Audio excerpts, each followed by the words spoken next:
Ivoiriens, mes frères, Ivoiriennes, mes sœurs, chers compatriotes de la patrie, de la vraie fraternité, je vous salue. Pour mon émission numéro 45, le thème est sur l'Ivoirien et l'Ivoirienne. Vous savez que nous, au Revas, nous avons décidé de rompre avec ce qui n'a pas marché. De rompre avec ce qui aurait dû être et qui n'a pas été. De rompre avec tout ce que vous voyez qui se passe dans notre pays là. Il faut tout changer. Pourquoi le concept ivoirien et ivoirienne? Je vais vous expliquer pourquoi. Nous sommes tous conscients que depuis l'indépendance de notre pays, c'est ce nom-là que nous portons. Et ce nom-là nous a apporté la poisse.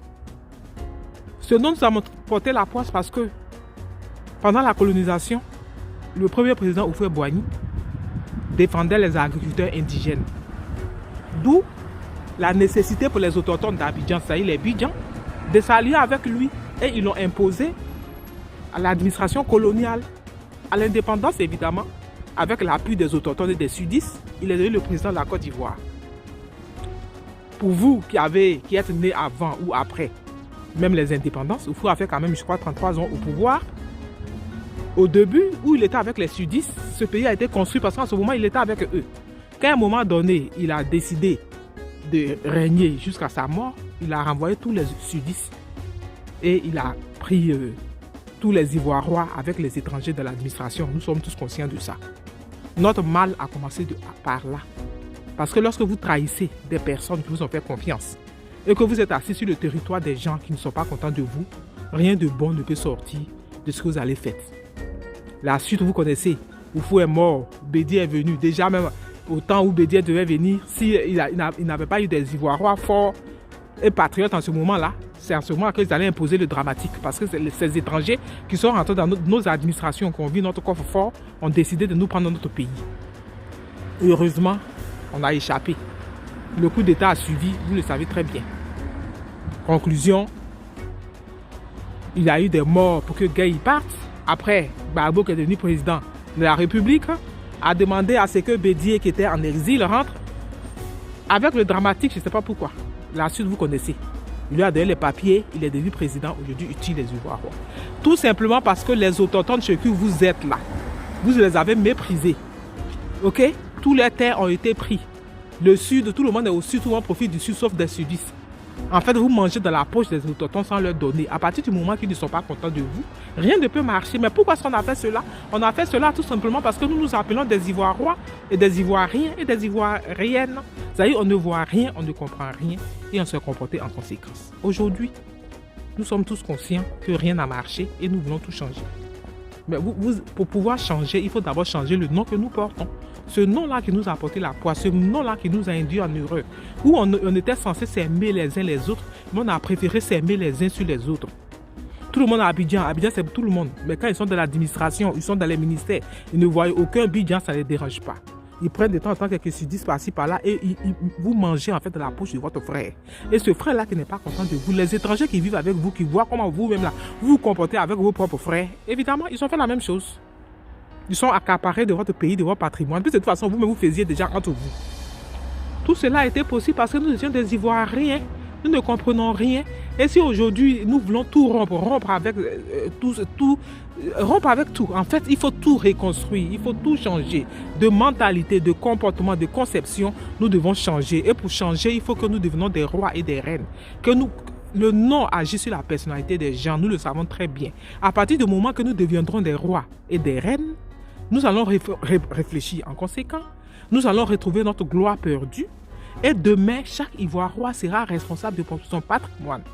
Avant d'être un pays, nous sommes des régions, nous sommes des ethnies, nous sommes des groupes ethniques. Comme vous le savez, on a 4 dans notre pays. Les Akans qui prennent le sud, le centre et l'est.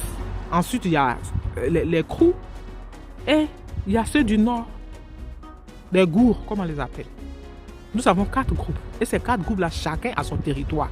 Personne ne peut prendre le territoire de l'autre et puis espérer vivre dans un pays décemment. Ce n'est pas possible. Il y a des rancœurs, ça ne va pas. Donc pour cela, j'ai compris que c'est le nom qui nous a poussé à nous comporter comme ça. Parce que dans tout pays, il y a des autochtones.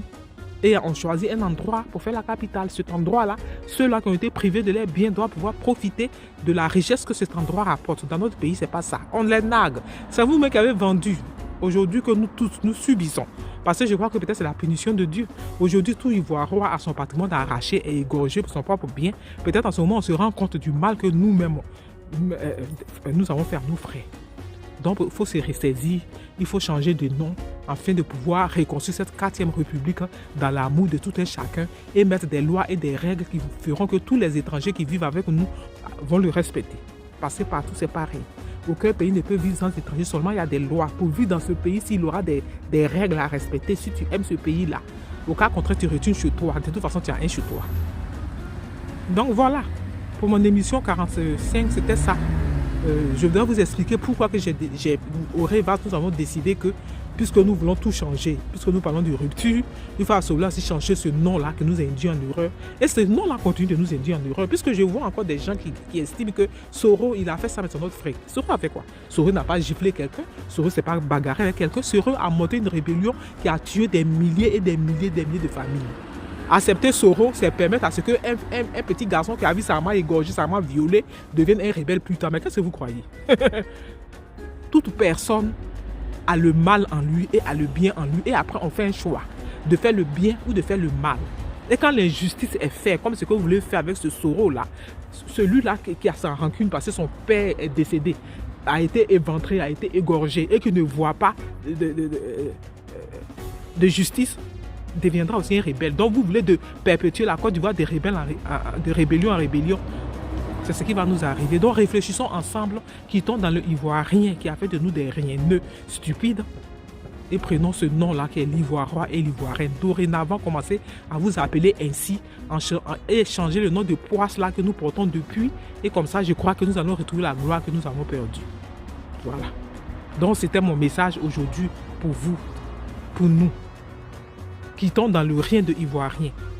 Retrouvons la gloire que nous avons perdue. Changeons de mentalité. Aimons-nous les uns les autres au lieu de nous aimer les uns sur les autres. N'est-ce pas? Voilà. Donc, c'était l'Amazon de Kensi dans les brèves de Andelus. Merci. Au revoir.